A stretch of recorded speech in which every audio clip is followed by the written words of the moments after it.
শুরুতেই জানিয়ে দিব আজকের গুরুত্বপূর্ণ সংবাদ বাংলা সংবাদ।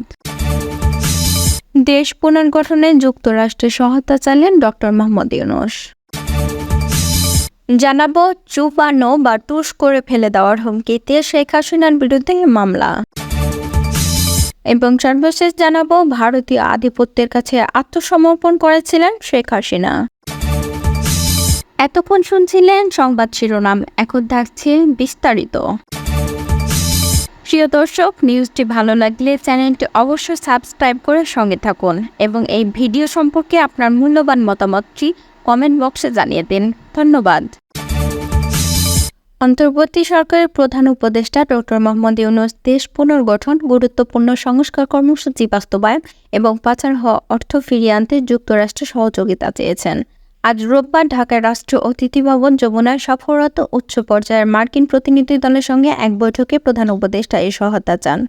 2006 সালে শান্তিতে নোবেল বিজয়ী অধ্যাপক ডক্টর মোহাম্মদ ইউনূস অন্তর্বর্তী সরকারের চ্যালেঞ্জগুলো উল্লেখ করে বলেন, তার সরকার দ্রুততার সঙ্গে অর্থনীতি পুনর্গঠন, সংস্কার ও পুনরায় সচল করার পাশাপাশি আর্থিক খাতের সংস্কার এবং বিচার বিভাগ ও পুলিশের মতো প্রতিষ্ঠানগুলো কার্যকর করার উদ্যোগ নিয়েছে।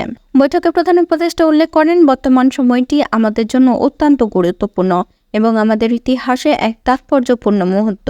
তিনি ছাত্রদের নেতৃত্বে সংগঠিত বিপ্লব সম্পর্কে বলেন, এই বিপ্লব বাংলাদেশের নতুন আশা জাগানিয়া যুগের সূচনা করেছে।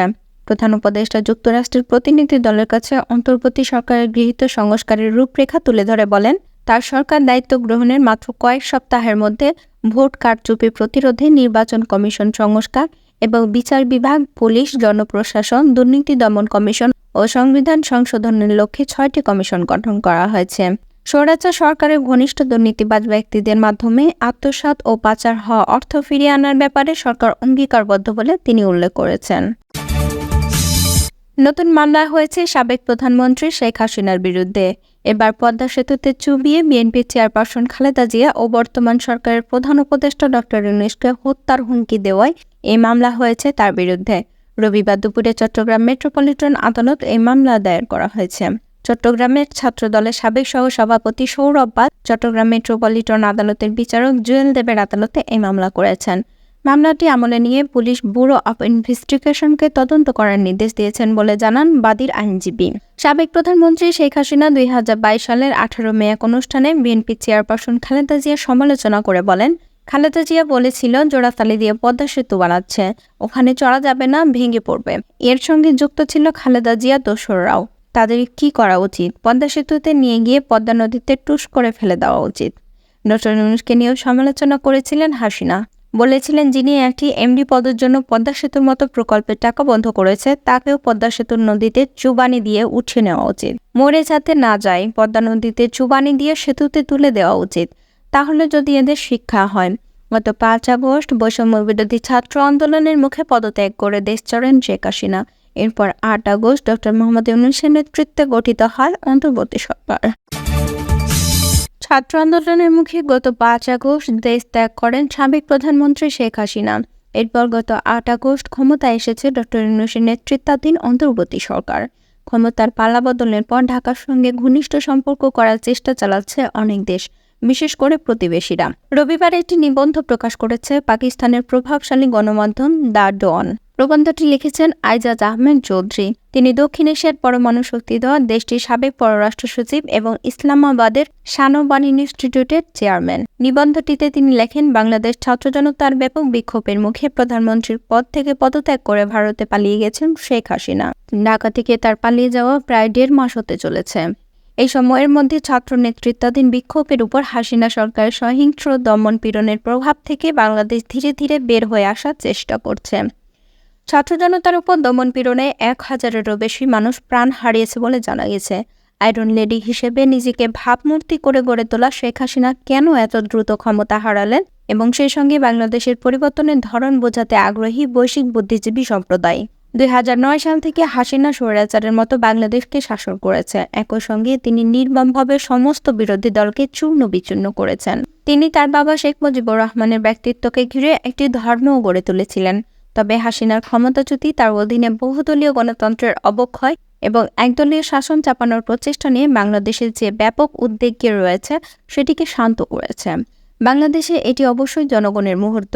এছাড়া এই পরিবর্তনকে বর্ণনা করার জন্য বর্ষা, বিপ্লবের মতো শব্দ ব্যবহার করা হয়েছে। এই পরিবর্তন স্থায়ী হবে কিনা এবং শীঘ্রই দেশের রাজনৈতিক স্থিতিশীলতা ফিরে আসবে কিনা তা স্পষ্ট নয়। হাসিনা দল আওয়ামী লীগ যথেষ্ট চাপে পড়েছে, কিন্তু তারা প্রত্যাপতনের চেষ্টা করবে, সেটিও আবার এই যুক্তিতে যে তারা ধর্মনিরপেক্ষ নীতির প্রতিনিধিত্ব করে। হাসিনার 15 বছরের শাসনামলে তার দল জাতীয় জীবনের প্রতিটি ক্ষেত্রে বিস্তার লাভ করতে সক্ষম হয়েছিল।